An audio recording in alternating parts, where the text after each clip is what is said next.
Hi, this is Lois Haggard from the New Mexico Department of Health. In this video, we're going to look at the ibis-ph-view application and how you can create a query interface for your users. All of the action happens right here in the XML files. To find the XML files, you'll want to go to your Tomcat folder on your C drive, and you navigate the tree down through Web Apps, ibis-view Content, XML, Query, Module, and these are all of the query modules that I have in my Tomcat folder. We're going to look at this state-pop module because that's what we're using for training.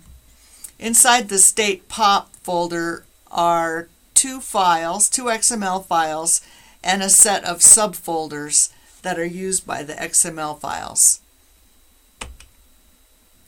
Let's look at the selection file first.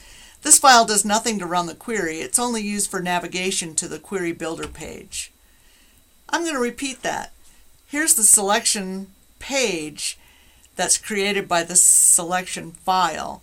The selection file does nothing to run the query. It's only used for navigating to a query builder page. When you click on one of these links, it takes you to a query builder page. Here's what the XML file looks like. We talked about XML files back in part 2 when we looked at the dimension files. You may remember that these special tags define XML elements. Here is a section tag. The section element is used in the query interface pages a lot. It is the horizontal bar that expands when you click on it. You can compare the contents of this file to what you see on the selection page. The other file in that folder is the Module.xml file. Module.xml is a generic name for this type of file. This one is named statepop-main.xml, but you will hear me refer to this type of file as a Module.xml file. It's the main file that creates the query builder page. It uses the files from the other subfolders in the module folder by including them in the code. More on that a little later. Here's what the state population query builder page looks like. And here's the XML that created that page. The file consists of a query module element, and everything that's in this file is contained in this one big element. It's the parent element, and it has child elements within it. Here's a child element called org unit name. This element controls the contents of the page footers on the query builder and results pages. And here are some of the parameters that we saw in the query application URL in a previous video. This is where these particular name value pairs get set. Query configuration selection sets the link for the select a different measure left navigation button and the breadcrumbs at the top of the page. Configuration is an element that includes information to create a unique query builder page. Note here the func parameter, another of the name value pairs in the query application URL. Here's an include command, ibis-include, with a path and a file name. This includes an XML element from one of the files in the other subfolders, the data source subfolder. Here's what that file looks like.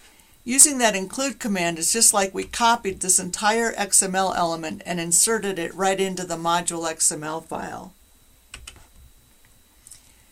There are two configuration elements in this Module.xml file. One for state that we've been looking at, and another one for county that I've hidden here. I have both the state and county configurations in this one Module.xml file, but I don't use the county information in the state query configuration, so I've included the county information in the Module.xml file, but excluded it from the state query configuration using these query exclude elements. After the configurations are some overviews and sections, and then some dimension files that are used in this query. The dimension files are used for both user selections and also for cross-by variables. They have a dual duty. If you want to see what the Module.xml element looks like all fleshed out with all the included elements inserted, you can click on the XML page source left navigation button from the Query Builder page. If I scroll down, you can see here where that USB-C data source element is inserted right into the XML for the Query Module Query Builder page. Before we leave the Query Builder page, I want to look at the page URL because it has some special characteristics.